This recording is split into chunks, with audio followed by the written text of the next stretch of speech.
Hale Media Group presents Go Blue Hoops, where Michigan basketball's past, present, and future all come together in one show.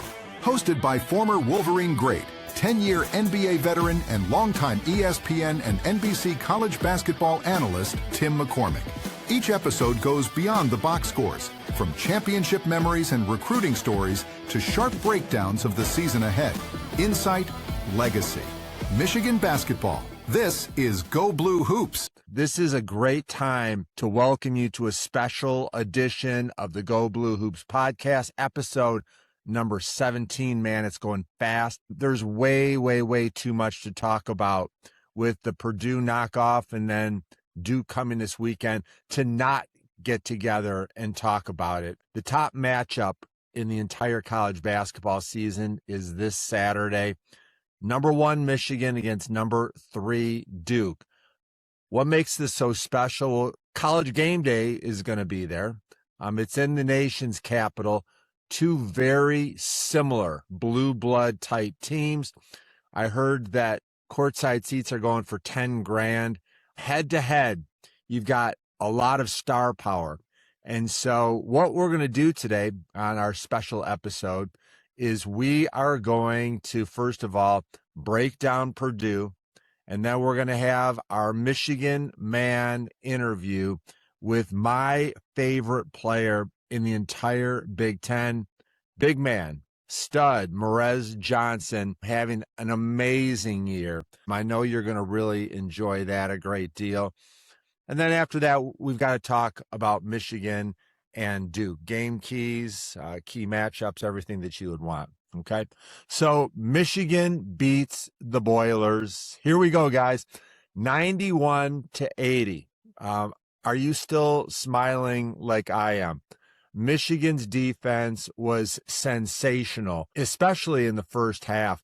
Purdue shoots no free throws. They shoot 39% from the field. Braden Smith, the All-American, 0 points at halftime, and Michigan was up by 20 points.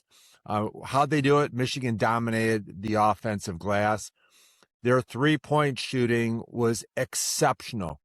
Let me just tell you this. If Michigan makes 13 threes, there's nobody in college basketball that is going to beat them. 7 Wolverines with a 3. 6 threes from Michigan's bench. And I just thought that it was just such a mature, team-oriented event. Michigan's balance wears people down in a big way.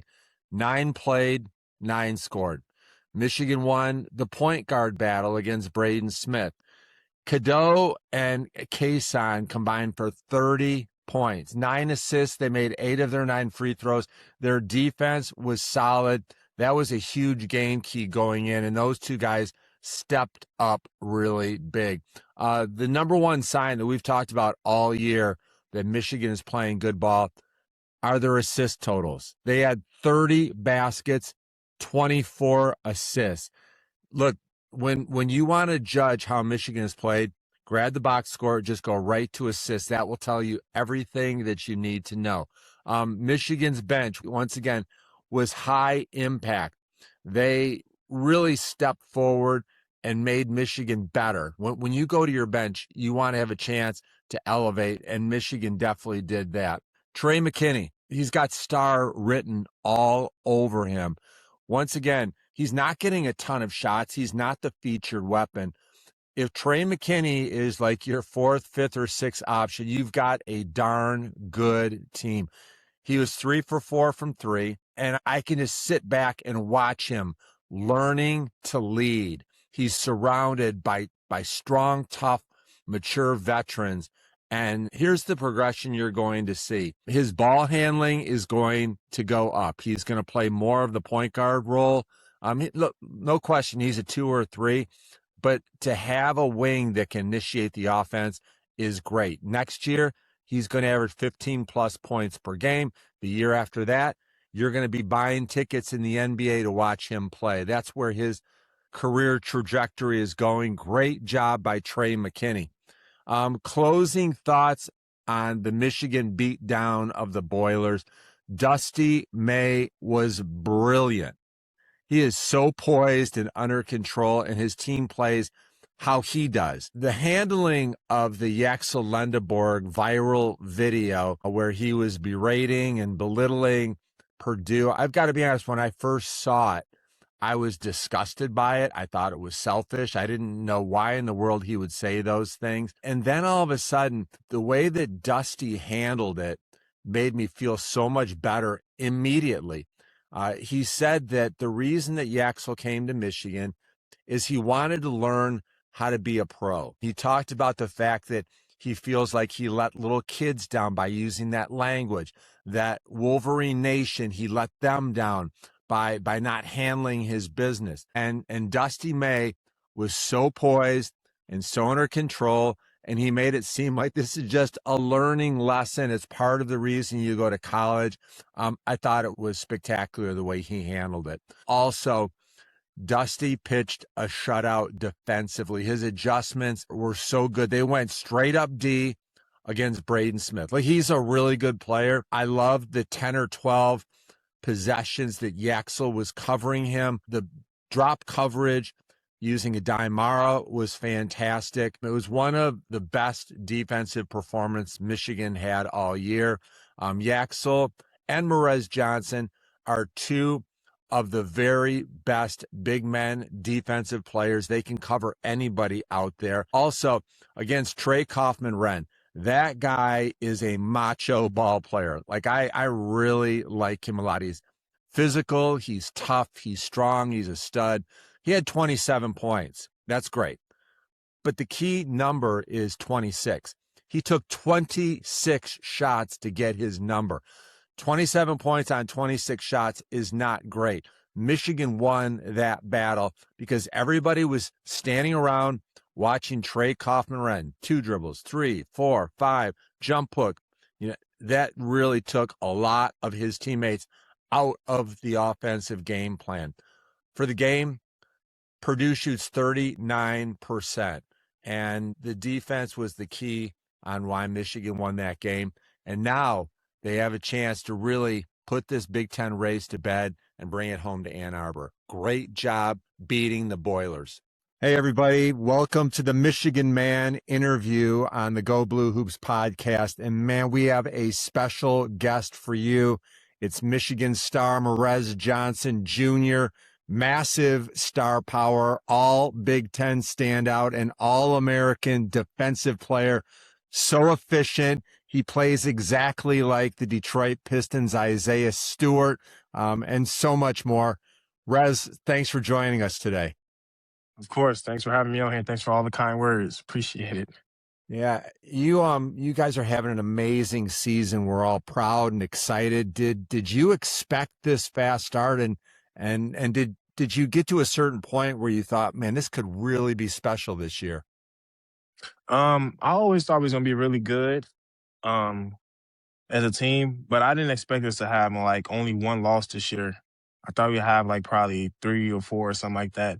So it beat my expectations, and I'll say in Vegas, I was very shocked. How we how we beat everyone.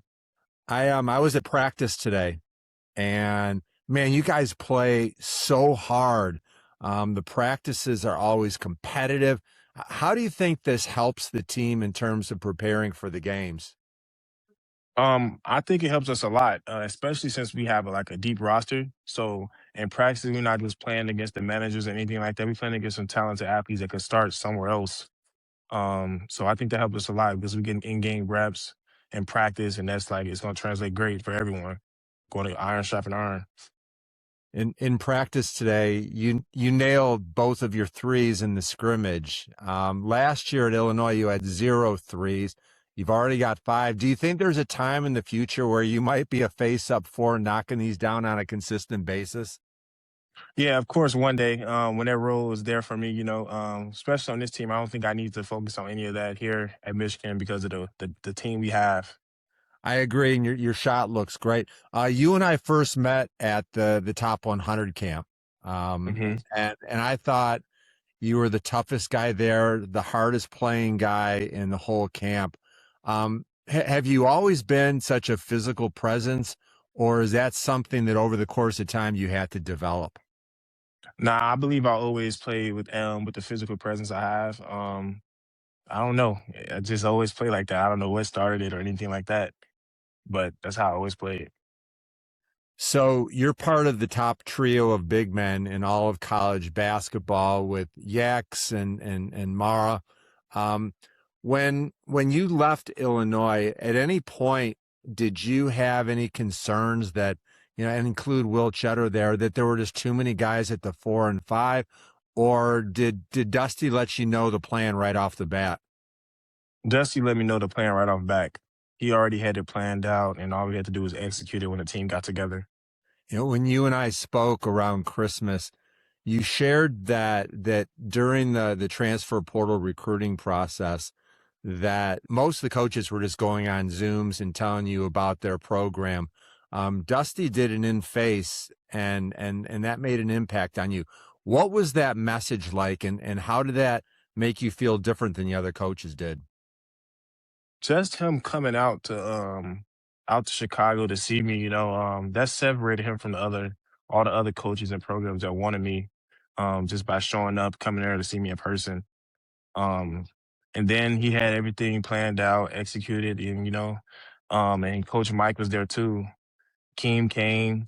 So it was great shit, like having all those coaches there at my house, talking to me, telling me how it's gonna go, giving me that support, so I can have some faith in those guys. 25-1, the best start in Michigan basketball history. Has there been a high point for you, maybe a favorite moment that you can share? Favorite moment, I say Vegas, because we knew we were good, but we didn't know we were that good yet. And going out there every game, beating teams by 30, 40 points, that was very exciting and encouraging, letting ourselves know and others know that we could really go far with this team. And I'll say every day, too. Like, I enjoy being with my teammates. I enjoy being in the locker room with those guys, having conversations with those guys, practicing every day, competing against them. They making me better. I'm making them better. It's fun. Morez, the Purdue win was so impressive. You had another double-double, elite defense for sure. Was that the most physical game of the year so far? Um, I would say so. Yeah, that game, the Michigan State game, they were both very physical games, and came out on top. We won a rebounding battle. Yeah, I look at TKR, and he's so physical and strong for Purdue. Who would you say is the toughest, most physical guy that you had to play against in your college career? Mm, toughest, more physical guy I've played. um Xavier last year, they had this massive player. He was probably like 6'7" or 6'8" or something like that. But he was like big though. Like probably could play football. I can't remember his name, but he was so physical. He was setting good screens on the guards, running down the lane, hitting people, that type of stuff. I would say him. I think he transferred. But Yeah, I yeah. remember the game and the player, but his name escapes me as well. Before the game, Yaxel was nervous. He had the viral video, not exactly what you want. Did you guys say anything to him to calm his nerves, or what was the message from the players and the coaches to Yaxel? Um Personally about the video, I think he was just confident in his team. The video was old. I think he was just had faith in Dusty, the plan that he had, that Dusty told him as well. And we told him that we had his back. Like, we was going to go win and make sure he don't look crazy saying those things. Make sure we get the dub. Yeah, it's kind of interesting when you think about him going into Purdue and how loud the crowd was. You guys are actually pretty prepared in this area because Roddy had to go back to Ohio State. And this weekend, Cadeau played in the Duke, North Carolina. They don't like him much. Do you think at all about what it's going to be like for you to go back to Illinois? Will you ask any advice of those guys on how to handle it? I probably won't ask those guys for any advice to help out handling it, because I'm pretty good at tuning out crowds. So I don't really be hearing anything. Um, so I think I'll be fine there. And I know it's gonna be crazy at Illinois. I remember how they did Scott Clark when UCLA came back to Illinois last year. So I'm expecting it to be crazy, but I'll be all right. Would you like to play in earphones so you don't have Nah, to I'm deal with it? good. I'm gonna ignore it anyway. Yeah. You talked about how calm Dusty is all the time. Uh, do you ever remember a time where he just went off, where he's yelling and screaming and really upset, or is he just always that calm and cool? Dusty always calm, man. Except for this one time in practice, both teams just turned the ball over earlier in the year, and then he let us know like we need to lock in and start vacuuming the ball better. But that's the only time I ever seen him lose character and not be so calm. Coolest guy I ever met. No, he is. He's so impressive in that way. And when you decided to transfer from Illinois to Michigan, what have you found is the big difference between the programs? The biggest difference, I'll say, probably like the environment, like the team, like how the team is like structured and stuff like that, and like like the community of the teams. Like here, it's such a big family here at Michigan. Like you always around. A lot of alumni always around. There's always big Michigan fans around, and I say the coaching staff. It's a big difference. I don't want to really go into details, but yeah, it's a big difference. So you don't want me to ask you the difference between Dusty May and Brad Underwood, right? Could I Yeah, read it? nah, nah. Yeah. Last year, I remember that Illinois just dominated Michigan on the boards. I think it was plus 20, and they won by 20 points. When you sat there and watched, could you have ever imagined that you would be leaving Illinois and maybe even play for Michigan someday? Nah, I could never imagine either one of those things last year. The Michigan product, playing for Michigan. I wanted Jawan to offer me when I was in high school, Mm. and I remember him offering my former teammate James Brown, and I was kind of mad about it, but I ended up going to Illinois, and I never thought about I'll end up there or anything like that. And I always thought I'd finish my career at Illinois, so it's crazy that I left, and I'm here at Michigan, on the number one team in the country. Yeah, your free throw shooting, Rez, has been just amazing this year. I've been so impressed with your form. You're 79%. Last year, you were only 62%. You meditate for a second, which I love. What's the reason for your improvement at the foul line and also your 3-point shooting? They both really look good. My free throws. Beginning of the year, I was shooting terrible last year. At Illinois, and like around the end of January, I want to say. Trey White asked me what I was looking at the rim, and I was saying at the front of the rim, and he told me I should be looking at the back of the rim. Ever since then, I've been doing better at my free throws, and part of that is because of Coach O, Orlando, and then he was telling me like soft hands because at first my free throws were always too long hitting the back of the rim. So I started like making sure I take something off of it, and then yeah, I've been working on it all summer in the fall, and it's paying off. And at 3-pointers, I'll say just the coaching staff, working on them with it all summer. When I got back from USA, them giving me the confidence to shoot it, telling me to shoot in practice, I'm open, shoot the ball, stuff like that. That's very encouraging when your coach is telling you to shoot the ball. So that helped out as well. You brought up the USA basketball. I'd love to hear more about that. Last year, you were in Argentina, led the team hmm to a gold medal. I think that the Trey McKenney was with you. And then last summer, you had 15 and 10 against a really good German team in Switzerland. That had to give you so much confidence. How did that impact your game?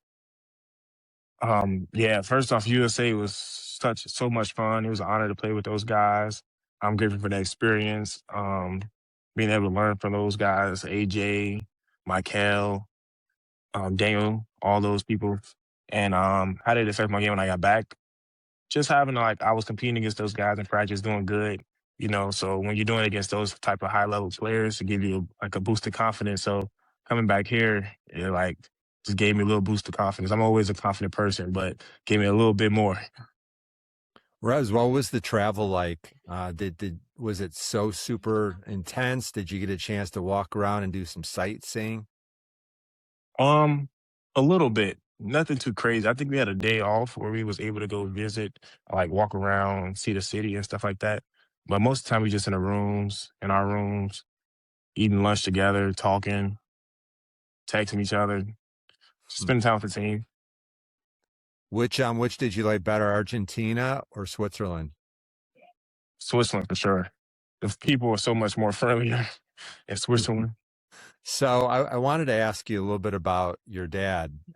It's nice that you're paying tribute to him on the back of your jersey with Junior, and I'm sure he had a strong impact. How did your dad, Morez Johnson Sr., help you as a player? Just being there for me, every game not gonna be good, but he was always there telling me it's gonna be all right. We're gonna go work on this and that. So it was great always having him there to keep me level headed, not being too upset with my lows or getting too high with my highs. And yeah, he was always there for me, encouraging me, talking to me, always there telling me I should watch this player, watch this and that. He was always there for me. Was he a player? My dad, yeah, he played, but he didn't get a chance to play on like a high school team or nothing like that. You know, he always was moving around. One of my favorite stories was at Christmas. I think it was before the LaSalle game. Everybody was getting ready to go home. And you and I had a conversation. And I said, "So what are you getting your family for Christmas?" And you had a special gift for your dad, didn't you? Yeah, I got him a chessboard. Do you know how to play chess? A little bit. He taught me a long time ago, and we haven't played since. But I got him a chessboard, and hopefully we get some time to play with each other. Good. So you've got this massively important game against Duke coming up. The whole nation, the whole college basketball world will be watching. So Mm-hmm. what you've seen so far, you'll be covering Cameron Boozer. I'm sure that Yaxel will get him a little bit too. What have you learned so far about dealing with Duke? What have you learned about Cameron Boozer? They're a physical team, you know. We have to deal with the physicality again, like the Purdue game. They got some shooters on their team, some playmakers, of passing forward, passing big. They're a really good team, you know. We just got to make sure we do what we do every game, lock in on us, and us being us, we'll be all right. So early in the game, Boozer's going to get the ball. He loves the left box. It's you against him one-on-one. Take us through the mindset. What are you doing to stop him? What are you going to try to take away? What are you going to force him to? I'm gonna force him to the help. Where's Aday at? You know, I know he will like to go baseline. He loves to finish with his left hand. I'm just gonna force him to my help, wherever Aday at. I look at this as a matchup of the best offensive forward in college basketball against the best defensive forward. Do you know him at all? Have you had a chance to play against him? I think he was at the top 100 camp with you, wasn't he? Yeah, he was. That's the only time I got a chance to play against him at the How'd you top do? 100 camp. I played good. I think I had probably 17 and probably 10 or something like that. I was on the same team as Tahad. I think he was on no, that's not the same team as Coop. I don't know. It seems like forever ago, but he It played good as well. I think I had Caleb Wilson on my team as well. Speaking of those other guys, but loaded team. Will you do me a favor and get 17 and 10 on Saturday too? Okay. try my best. Last year, you were on the Illinois team that played at MSG against Duke. You had a broken wrist, so you did not play. But it was pretty amazing. I remember watching that game. Duke beat Illinois by 43. What did you remember about that game, and did that build any hatred? A lot of people don't like Duke. Maybe you feel the same way. Yeah, I feel the same way, man. But how did I feel about that game? It was crazy. The team had a issue scoring against them. They were so massive and athletic. They made it hard. Every shot was challenged. They never gave up on plays. They kept playing. Played to the final buzzer for real. I remember early in the year, Will Cheddar, whenever there's a victory by Michigan, I think Oakland was your first game, everybody gets together and sings the fight song.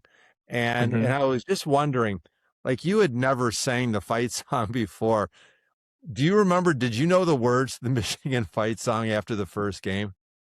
No, I didn't even know nothing about the song until after the game, and they just started singing. I was just there clapping. I had no idea.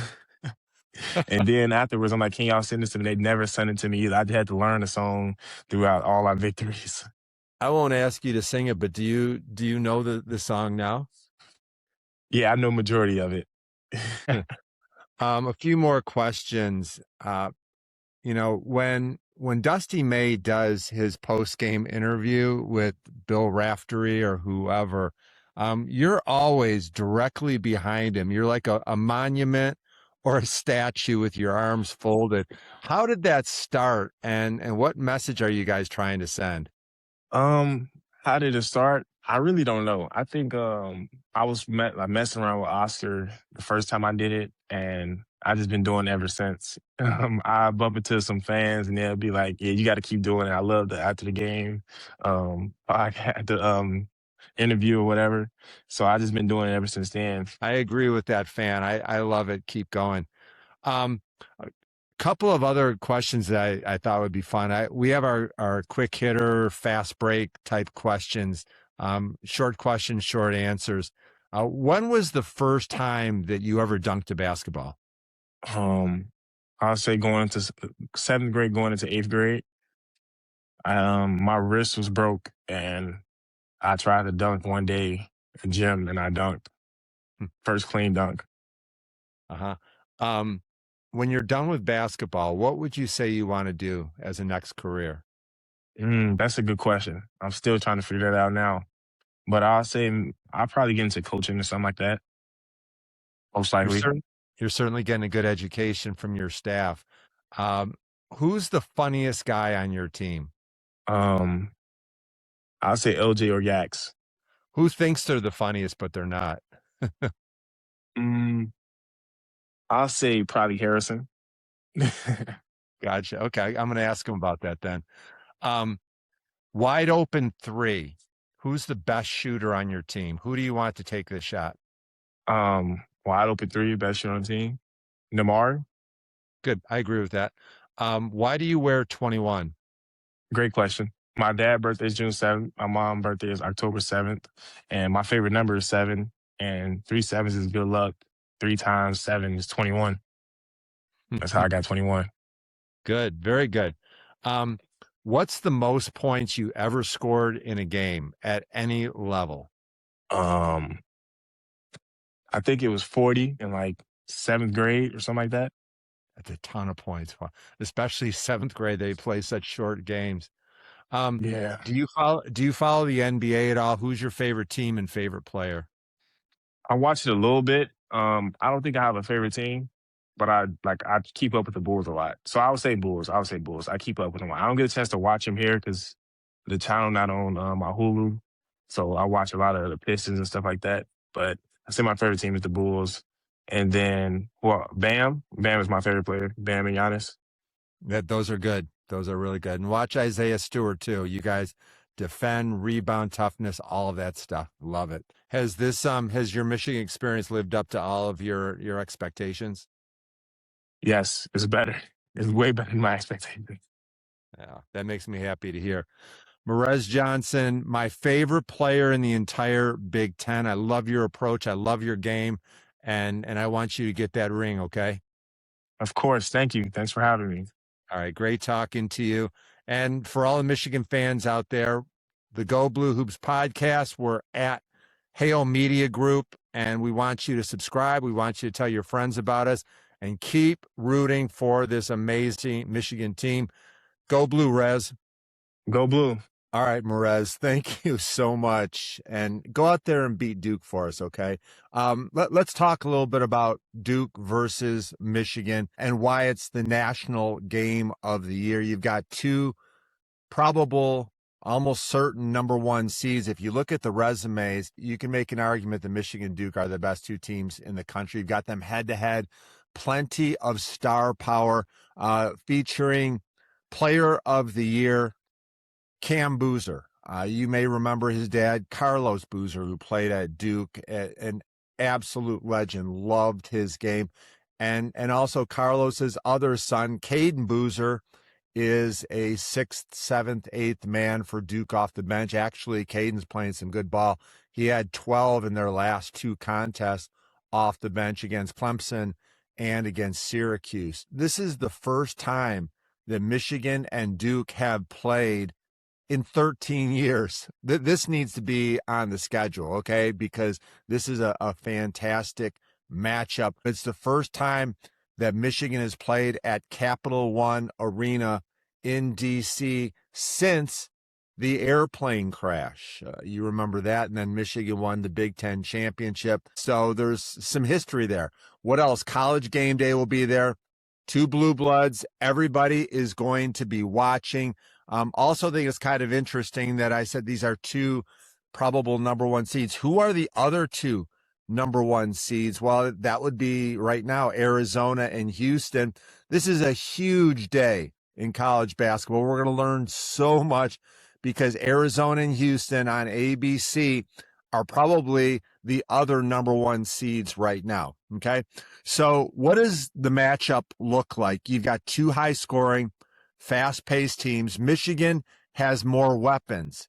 There's no question about it in my mind than Duke does. Michigan is top 5 in the country in scoring, about 91 points per game. Duke's high scoring, but they're more like 50, scoring 83 points per game. Watch this Duke offense, though. They've got the best player. If you're looking at Cam Boozer, he is elite. He's unstoppable. He's versatile. He also is supported by Isaiah Evans. If you haven't seen him, he's a big wing jump shooter, NBA caliber threes, 15 points per game. Don't leave him. And then also their other draft pick is Patrick Ngongba, 10 points per game. He's a big inside presence. He rebounds. He's a good defender. Surprisingly, not really a good shot blocker. After those 3, I'm not really that impressed with Duke's offensive weapons. Michigan, much deeper, many more options. The defense, both ways, fantastic. If I'm trying to project how this game will look, it's going to be a definite battle of tempo. If this is a low-scoring game, like against TCU, Michigan scored 67 points. This type of slowdown game would definitely favor Duke. I love the Lendeborg matchup against Boozer. And I would send a lot of a healthy dose of Morez Johnson, too. Those 2 are All-American defenders, and I can't wait to watch what they do against Cam Boozer. If you're looking for a comparison, Paolo Banchero, the Duke forward from 3 years ago, is very similar. The way that Trey Kaufman-Renn from Purdue kept backing his way in using those little angle jump shots, I think Boozer plays a little bit like that, except he's got 3-point range too. Point guard is going to be immensely important. If you're impressed with the play of Cadeau, I think that it's going to be really important for Elliot, who's familiar with this matchup. Remember, he played in the Duke, North Carolina. He knows Duke. He doesn't like Duke. He'll be ready to go. Cadeau took over the Purdue game, and he needs to have that same aggressive mentality. But Michigan's advantage in this matchup has to be with LJ Cason. He might be the best backup point guard in all of college basketball. He's playing more starters minutes. You know, the other night you saw that LJ and Trey McKenney played more minutes, and Roddy Gale and Namari Burnett played a few less. That might be interesting to watch. The point guard for Duke is Caleb Foster. He's a single-digit scorer. He scored in single digits 10 of their last 11 games. He's a pretty darn good player. He sets the table, but he is not a scorer. I give Michigan a matchup advantage there. What else? Size. 2 of the tallest teams in all of college basketball. The rebound numbers are going to be critical. Duke's guards and wings are so long. Caleb Foster is 6'5". Isaiah Evans on the wing, 6'7". He's the pure shooter. Dame Sarr is 6'8". Number one thing that Duke does is defend. If Michigan is scoring the ball with ease, that gives them a big advantage. Also, get excited about the rebound numbers. Both teams want to run. Their opponent's not going to let them. If you can get rebound control and get out in the break, that will be a huge advantage. Michigan or Duke, if either one of them can make 10-plus threes, That's the team that will win the game. 3 is going to be really important to watch. And also, it's going to be interesting because Duke's three-point numbers are not very good. Duke ranks 12th in the ACC in three-point percentage. They're not a great shooting team. That could be Michigan's advantage as well. So there's storylines galore. How about this one? Who's the national coach of the year? It could be Dusty May. It could be John Shire based on the outcome here. Also, final thing, I'm going to do a lot of scoreboard watching during this game. The magic number to me is 75. Whoever gets to 75 is going to dictate the winner. If it's 75 plus, Michigan wins. If it's down in the 60s, below 75, I think the Duke's got a big advantage. Enjoy the game, everybody. Go Blue. This is our preview, and this could be a preview of the Final Four, so enjoy it. Let's get a victory. If you like this kind of content, please like, share, follow, and subscribe. And as always, go Blue.